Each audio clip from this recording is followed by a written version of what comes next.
ನಮಸ್ತೆ, ರಿಪಬ್ಲಿಕ್ ಕನ್ನಡಕ್ಕೆ ಸ್ವಾಗತ. ನಾನು ರಮ್ಯಾ ರಮೇಶ್. ಕಲಬುರಗಿಯಲ್ಲಿ ಲೋಕಾಯುಕ್ತ ಅಧಿಕಾರಿಗಳು ತಮ್ಮ ಭೇಟಿಯನ್ನ ಮುಂದುವರೆಸಿದ್ದಾರೆ. ಬಸವರಾಜು ಮನೆಯಲ್ಲಿ ಚಿನ್ನದ ಖಜಾನೆಯೇ ಪತ್ತೆಯಾಗಿದೆ. ಡೈಮಂಡ್ ನೆಕ್ಲೆಸ್, ಬಂಗಾರದ ನೆಕ್ಲೆಸ್, ಚಿನ್ನದ ಬಳೆಯನ್ನ ಲೋಕಾಯುಕ್ತ ಅಧಿಕಾರಿಗಳು ಸೀಜ್ ಮಾಡಿದ್ದಾರೆ. ಕಲಬುರಗಿಯ ಬಸವರಾಜು ಮನೆಯಲ್ಲಿ ಬಂಗಾರದ ಗಣಿಯೇ ಇದೆ. ಬಸವರಾಜು ಮನೆಯಲ್ಲಿ ತಲ್ವಾರ್ಗಳು ಸಹ ಕೂಡ ಪತ್ತೆಯಾಗಿದೆ. ಬೆಂಗಳೂರಿನ ಮನೆಯಲ್ಲಿ 5 ತಲ್ವಾರ್ ಪತ್ತೆಯಾಗಿದೆ, 3 ಚಾಕು ಪತ್ತೆಯಾಗಿದೆ. ದುಬಾರಿ ಬೆಲೆಯ 7 ಲೈಟರ್ಗಳು ಕೂಡ ಜಪ್ತಿ ಮಾಡಲಾಗಿದೆ. ಕಲಬುರಗಿಯಲ್ಲಿ ಅಧಿಕಾರಿಗಳು ಭರ್ಜರಿ ಬೇಟೆಯನ್ನ ಮುಂದುವರೆಸಿದ್ದಾರೆ. ನೋಡಿ, ಭ್ರಷ್ಟರ ಬೇಟೆಯನ್ನ ಆಡ್ತಾ ಇದ್ದಾರೆ ಲೋಕಾಯುಕ್ತ ಅಧಿಕಾರಿಗಳು. ಬೆಳಗ್ಗೆ ಲೋಕಾಯುಕ್ತ ಅಧಿಕಾರಿಗಳು ಭರ್ಜರಿಯಾಗಿ ಬೇಟೆಯನ್ನ ಶುರು ಮಾಡಿದ್ದಾರೆ. ಬಸವರಾಜು ಮನೆಯಲ್ಲಿ ಚಿನ್ನದ ಖಜಾನೆಯೇ ಪತ್ತೆಯಾಗಿದೆ. ಚಿನ್ನ, ಡೈಮಂಡ್ ನೆಕ್ಲೆಸ್ ಇದೆಲ್ಲ ಕಾಮನ್. ಆದರೆ ಮತ್ತೊಂದು ವಿಚಾರ ಏನಪ್ಪಾ ಅಂತಂತಂದ್ರೆ, ಬೆಂಗಳೂರಿನ ಮನೆಯಲ್ಲಿ 5 ತಲವಾರ್ ಪತ್ತೆಯಾಗಿರೋದು, ಅದು ಕೂಡ 3 ಚಾಕು ಪತ್ತೆಯಾಗಿದೆ. ಯಾಕೆ ಇಟ್ಕೊಂಡಿದ್ರು ಮನೆಯಲ್ಲಿ ತಲ್ವಾರ್ ಮತ್ತೆ ಚಾಕುನ ಅನ್ನುವಂತಹ ಪ್ರಶ್ನೆಗಳು ಕೂಡ ಉದ್ಭವ ಆಗ್ತಾ ಇದೆ. ದುಬಾರಿ ಬೆಲೆಯ 7 ಲೈಟರ್ಗಳು ಕೂಡ ಪತ್ತೆಯಾಗಿದೆ. ಇದೇ ವಿಚಾರಕ್ಕೆ ಸಂಬಂಧಪಟ್ಟಂತೆ ಮತ್ತಷ್ಟು ಡೀಟೇಲ್ಸ್ ಕೊಡ್ತಾ ಹೋಗ್ತಾರೆ ನನ್ನ ಕಲೀಗ್ ನೇರ ಸಂಪರ್ಕದಲ್ಲಿದ್ದಾರೆ.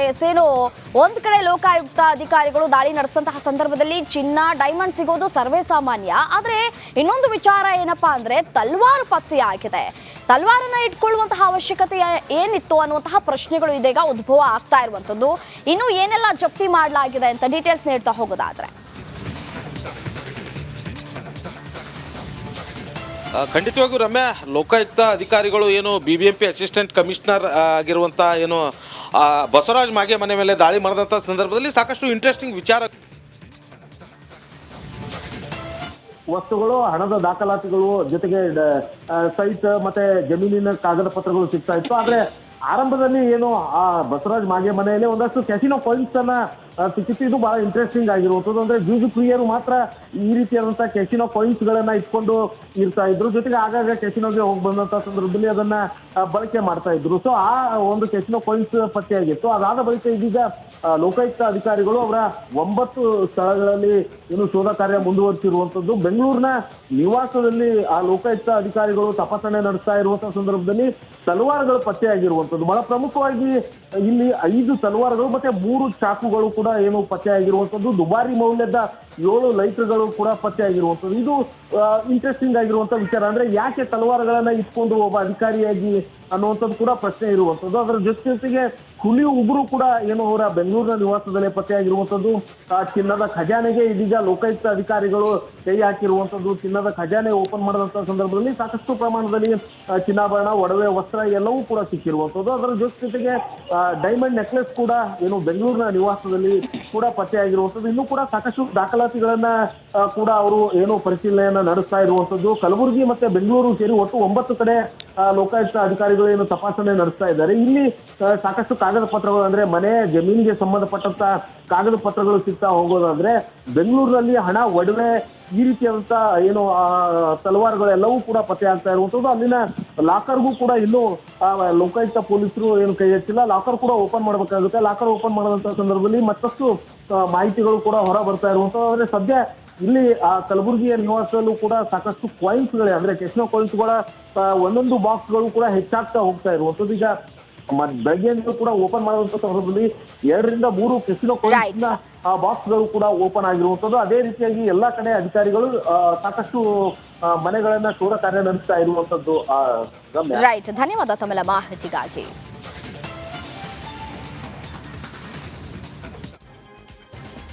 ರಿಪಬ್ಲಿಕ್ ಕನ್ನಡದ ಟಾಪ್ 30ಯಲ್ಲಿ ಯಾವೆಲ್ಲ ಸುದ್ದಿ ಇದೆ ಅಂತ ಹೇಳಿ ಒಂದೊಂದಾಗಿ ನೋಡ್ತಾ ಹೋಗೋಣ. ವಾಲ್ಮೀಕಿ ನಿಗಮ ಅಕ್ರಮದಲ್ಲಿ ಭಾಗಿಯಾಗಿದ್ದವರಿಗೆ ಇದೀಗ ಢವಢವ ಶುರುವಾಗಿದೆ. ಈಗಾಗಲೇ ನಾಗೇಂದ್ರ ಮನೆ ಮೇಲೆ ದಾಳಿ ನಡೆಸಿರುವಂತಹ ಇಡಿ ಅಧಿಕಾರಿಗಳು ಮನೆಯಲ್ಲಿ ಇದ್ದಂತಹ ದಾಖಲಾತಿಗಳನ್ನು ಪರಿಶೀಲನೆ ನಡೆಸ್ತಾ ಇದ್ದಾರೆ.